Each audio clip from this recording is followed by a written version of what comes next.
Everyone, good afternoon. So in this video I will discuss about new National Recruitment Agency and CET exam. So this is very important update for all the candidates who appear for government jobs. तो what is NRA, ये है क्या? तो union cabinet chaired by prime minister Narendra Modi has decided to set up a national recruitment agency NRA. NRA क्या है? एक national recruitment agency है. The proposed NRA will conduct a common preliminary examination. एक common होगा प्रिलिमिनरी एग्जामिनेशन जो है, जो पहले हर टेस्ट के लिए अलग अलग होता था, वो अब एक कॉमन टेस्ट होगा for various recruitments in central government. ठीक है. सो NRA बनाने की ज़रूरत क्यों पड़ी? Why national recruitment agency? So as of now aspirants have to take different exams that are conducted by various agencies for central government jobs. Fine. So अभी क्या है कि स्टूडेंट्स को अलग अलग एग्ज़ाम देने पड़ते हैं. उन्होंने अगर अलग अलग जॉब्स के लिए अप्लाई करना है.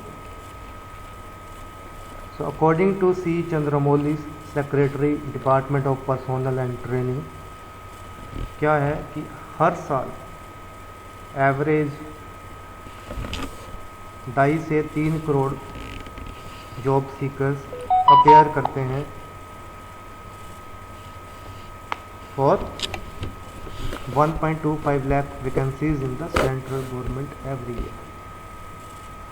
तो according to the report by department of personnel and training, हर साल 2.5 से 3 करोड़ एस्पिरेंट्स गवर्नमेंट जॉब्स के लिए अपेयर करते हैं इन the central government every year. But क्या है, उनको अलग अलग एग्ज़ाम देने पड़ते हैं, है ना. जैसे SSC के लिए अलग एग्ज़ाम देना पड़ता है, RRB के लिए अलग एग्ज़ाम देना पड़ता है. तो इसको दूर करने के लिए एक कॉमन टेस्ट आएगा, CET. CET would enable candidates to appear once and apply to any or all of these recruitment agencies for the higher level of examination. मतलब एक ही टेस्ट देना पड़ेगा किसी भी जॉब के लिए. क्लियर है? सो फीचर्स क्या हैं इसके नेशनल रिक्रूटमेंट एजेंसी के? So let's see. NRA to conduct online CET twice in a year. National recruitment agency जो है वो CET का टेस्ट है, वो एक साल में 2 बार करवाएगी. Registration of applications, generation of roll number, admit card, display of marks, merit list will be done online. सारा कुछ ऑनलाइन होगा. Registration, roll number, admit card, marks, display etcetera. और क्या होगा? This test would be available in a number of languages. अलग अलग languages में भी ये टेस्ट अवेलेबल होगा. इससे क्या होगा? This would greatly facilitate people from different parts of the country to take the exam and have an equal opportunity of being selected. Number of languages में ये टेस्ट होगा. ठीक है. और क्या है? CET will be based on multiple choice objective type question paper. ये test जो है MCQ टाइप होगा. हाँ, ये चीज़ इम्पोर्टेंट है. जो भी स्कोर होगा कैंडिडेट का, the CET score of a candidate will be valid for 3 years. एक बार उसने टेस्ट दिया, उसको एक स्कोर मिला प्रिलिमिनरी एग्जामिनेशन से, वो 3 साल के लिए वैलिड होगा. और क्या है इसमें? Every district of the country will have an examination centre. Her district में एग्जामिनेशन सेंटर होगा, इंक्लूडिंग 117 एस्पिरेशनल डिस्ट्रिक्ट। CET जो है वो it would be conducted at over 1000 centre. ठीक है, तो इससे क्या होगा कि जो भी कैंडिडेट्स दूर के एरिया से हैं या रूरल एरिया से हैं उनको ज़्यादा दूर टेस्ट देने नहीं जाना पड़ेगा। So every district of the country will have examination centre और ये एग्ज़ाम ओवर 1000 सेंटर्स में कंडक्ट होगा।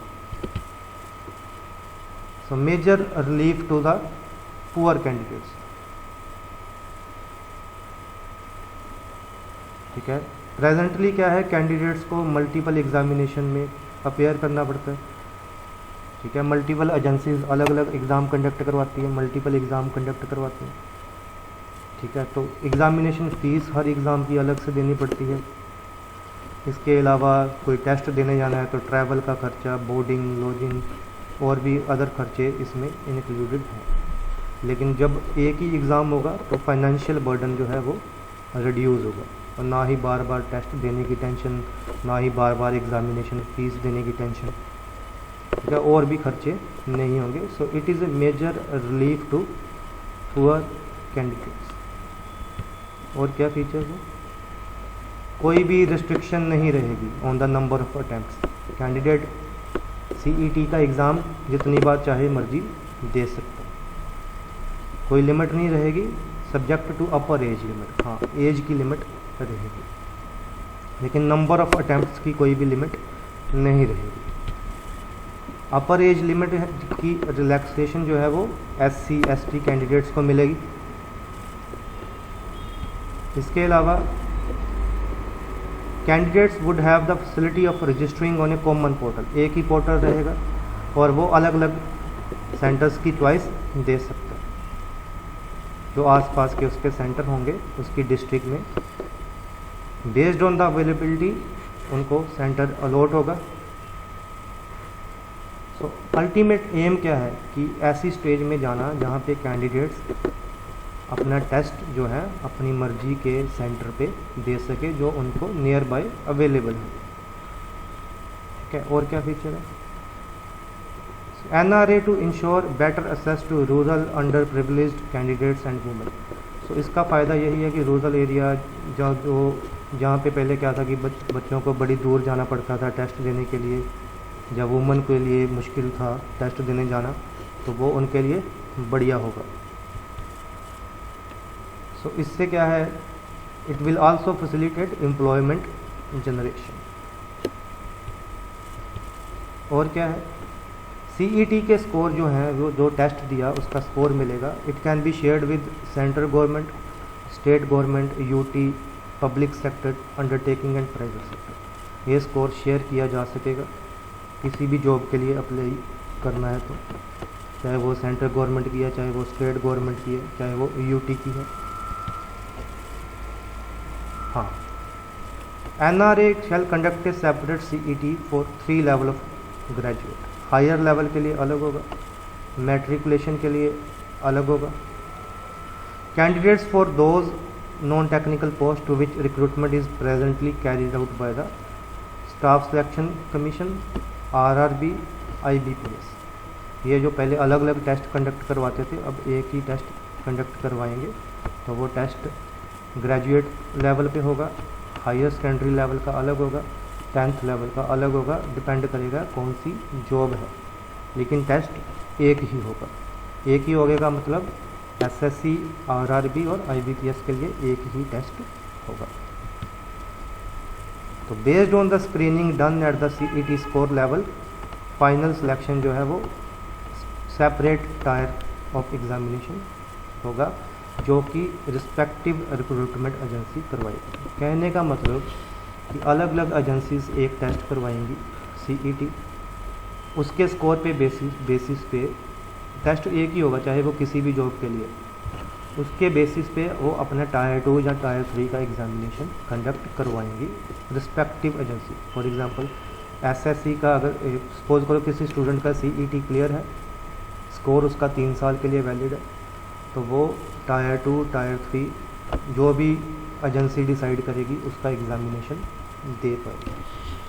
सो ये थे फीचर्स ऑफ सीईटी और नेशनल रिक्रूटमेंट एजेंसी है क्या। इस वीडियो में मैंने एक एक पॉइंट को अच्छे से डिस्कस किया। तो थैंक यू फॉर वॉचिंग।